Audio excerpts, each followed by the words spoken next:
Ezequiel 37, capítulo 37, versículo do 1 ao 14.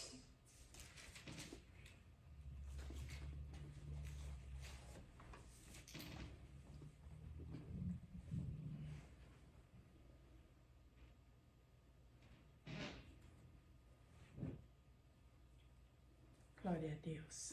Já todos têm? Amém.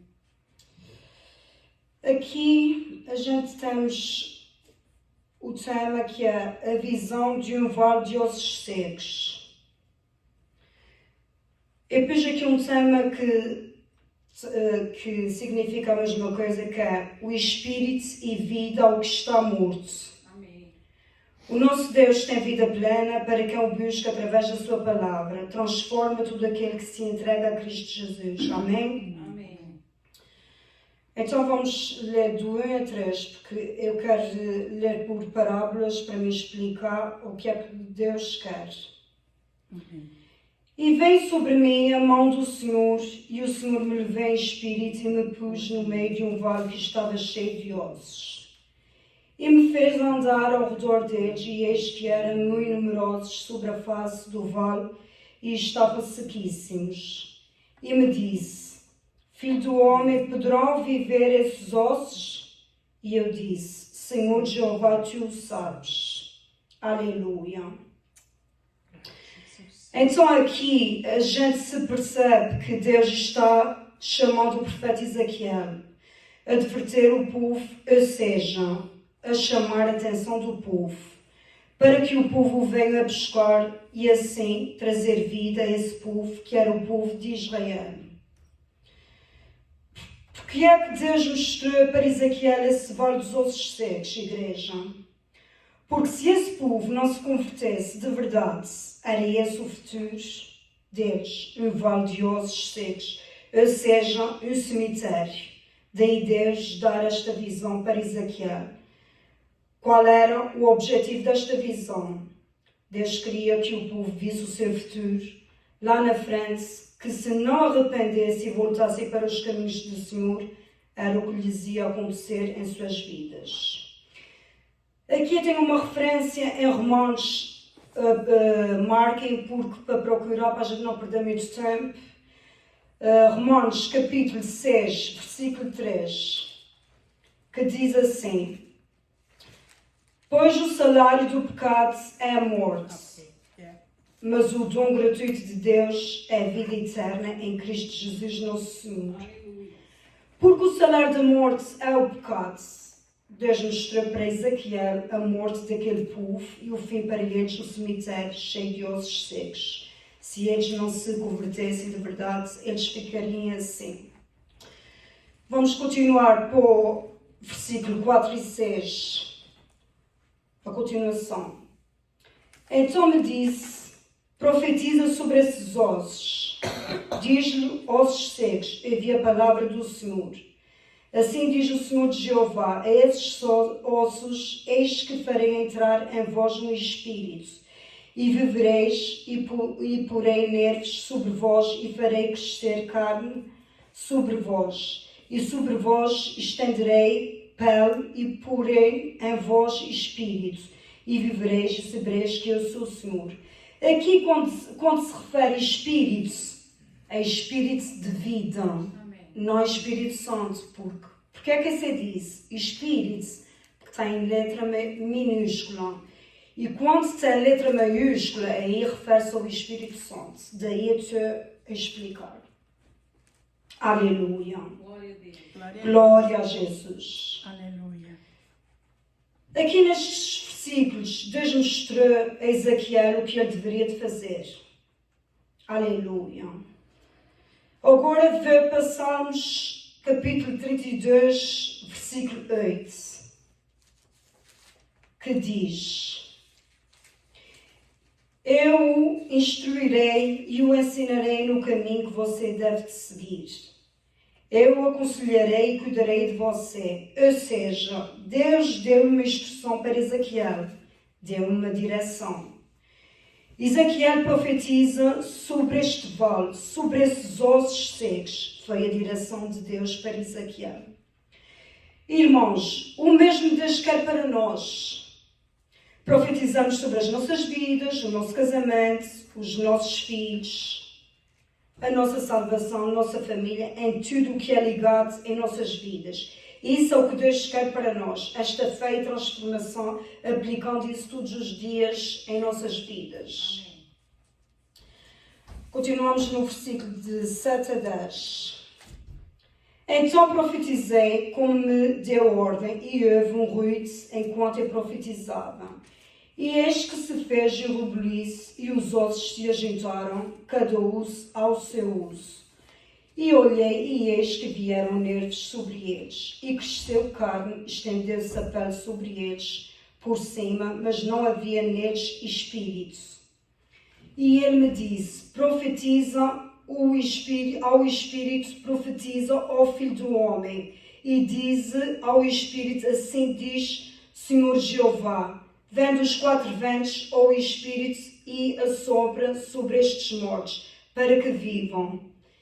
E profetizei como ele me deu ordem, então o Espírito entrou neles, e viveram se puserem de pé um exército grande e extremo. Aleluia!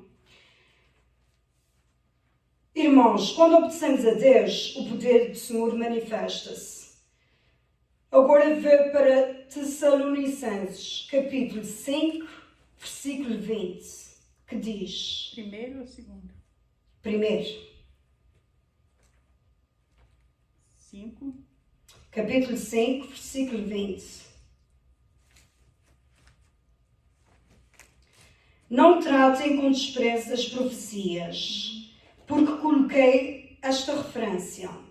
Porque Ezequiel podia muito bem não obedecer.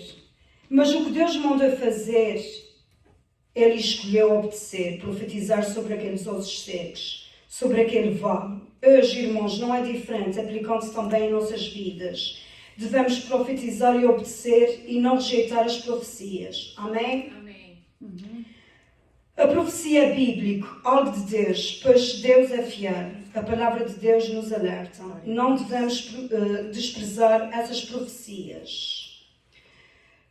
Tessalonicenses, capítulo 5, 20, como já ouvimos, é clara. Mas nem toda a profecia é de Deus. Como assim? Quando a gente profetiza algo para nós que não vem de Deus, aí a gente tem que ter cuidado. Mas devemos analisar e tomar muito cuidado para não desprezarmos aquilo que é de Deus. Amém? Amém. Continuamos com o versículo 11 e 14. Então me disse o Filho de Homem, estes ossos são tudo a casa de Israel. Eis que dizem os nossos ossos se secaram, e pereceu a nossa esperança. Nós estamos cortados. Portanto profetiza e diz-lhes, assim diz o Senhor Jeová, eis que abrirei as vossas sepulturas, e vos farei sair das vossas sepulturas, ó povo meu, e vos trarei à terra de Israel. E sabeis que eu sou o Senhor, quando eu abrir as vossas sepulturas e vos fizer sair das vossas sepulturas, ó povo meu. E porém em vós o meu Espírito. Aqui já se refere ao Espírito Santo. Amém? Amém. E vivereis e vos porém na vossa terra. Sabereis eu, o Senhor, disse isso, e o fiz, diz o Senhor. Aleluia. Aleluia. Então aqui o Senhor transmite, falou Ezequiel, o que Deus vai fazer para aqueles que se voltam para o Senhor. Aleluia. Irmãos, mesmo que vocês estejam mortos espiritualmente, não mortos físico, mas espiritual, há uma promessa de Deus em nossas vidas. Quem se arrepende de verdade é só se entregar totalmente a Ele, ao Senhor Jesus. Aleluia. Não foi isso que Deus falou para Ezequiel aqui? Com esses ossos secos, tudo o que ele estava vendo era a nação de Israel, um povo de Israel. Ezequiel viu então um povo morto, espiritualmente falando. Vocês veem que Deus fala do Espírito maiúsculo, que é o Espírito Santo. E hoje não é diferente. Amém? Glória a Deus. Hoje o Espírito Santo nos quer trazer vida, renovo e transformação. Aqueles que se entreguem a Jesus. E para finalizar essa mensagem, hoje o Espírito Santo te está convidando porque você se arrependa, se entregue totalmente. Amém. Glória a Jesus. Glória a Jesus. A Deus por inteiro, porque Deus não aceita metades. Aleluia. Glória a Jesus. Para que você tenha uma vida em abundância, em Cristo Jesus. Amém? Amém. Através desta palavra falada em Ezequiel, irmãos, venhamos fazer somente a vontade de Deus. Aleluia. Pois ela é boa, perfeita e agradável. Glória a Deus. Amém. Glória a Jesus. Agradeço a Deus essa oportunidade. Eu vou falar, claro que quando eu fui convidada para falar uma palavra, já muitas vezes eu tinha sido convidada e todas as vezes eu digo, não, eu tenho que estudar mais, eu tenho que ficar para a próxima. E quando a persona me convida para dar uma palavra, eu senti o Espírito Santo dizer assim, não negues mais uma vez. Porque muitas vezes Deus chama por nós. E nós não é que não queiramos fazer a vontade dele, mas o inimigo arranja sempre uma coisa para a gente não se focar na palavra. Portanto, como eu acabei de dizer, a vontade de Deus é boa, perfeita e agradável. Irmãos, se agarrem, porque isso vai vir uma altura muito difícil. Agora que a gente tem a oportunidade de se agarrar para falar com Deus, para Deus inspirar, que eu creio que depois de ter falado Deus, claro que o Espírito Santo até disse ao meu marido que quando eu estava estudando Deus, eu nem sequer atendi telefones, nem sequer vi mensagens de ninguém. O meu marido, quando chegou, estava tomando banho, é que disse, tem aqui mensagem de fulano e de ciclano, mas eu tinha dito, Senhor, eu já não fui trabalhar, mas eu os prometi que ia dar a tua palavra, ia me focar e estudar. Portanto, a gente quando começa a pegar devagarinho, a gente tem sede de continuar. Até disse ao meu marido assim, olha, eu senti o Espírito Santo desse mundo agora, para mim, e preparando-me, porque eu vou ser chamada mais vezes. E aí eu senti, não estou falando pela cara, mas eu senti isso quando eu estava estudando a palavra. Portanto, a gente, enquanto tem tempo, vamos buscar, pedir perdão a Deus, porque infelizmente somos falhos, só Jesus era santo, mas a gente tem que pedir a Deus, não, eu quero me entregar totalmente. Amém. Quando vier o desânimo, quando não vier a vontade de orar ou de ler a palavra, a gente tem que fazer isso, a gente tem que ser mais fortes. Porque muitas vezes eu tenho tido assim, lutas que o inimigo às vezes põe coisas na minha mente, tipo, quanto mais horas, mas eu estou trabalhando na tua casa. Mas não, eu sinto e o Espírito Santo me inspira para dizer isso o que tu pensas, a luta pode ser grande, mas a vitória vem. Amém. Quanto mais tentares, eu vou ficar firme, porque uma casa não aguenta sem um alicerce, e eu sou o alicerce dessa casa. Aleluia. E daí, quando eu estava ouvindo essa palavra estudante, eu senti isso, ao mesmo que Deus quer para nós. Porque se Deus foi com Ezequiel a mostrar que tinha que resgatar aquele povo, é o que Deus quer que a gente faça. Tanto nas nossas famílias e da porta para fora, porque Deus diz, e é verdade, quando Ele manda a gente falar a palavra de Deus, não é para a nossa igreja, porque a nossa igreja já está instruída e já conhece a palavra, mas para a gente resgatar almas lá fora. Era só isso, eu não vou tomar mais tempo, porque a gente temos oração, mas agradeço a Deus, porque se não fosse um incentivo para dar a palavra, era mais uma semana que eu dizia assim, não, fica para outra pessoa há de ter oportunidade. Mas Deus quer dar oportunidade não só a mim, como a todos aqui nós. Amém? Obrigado. Glória a Deus, aleluia.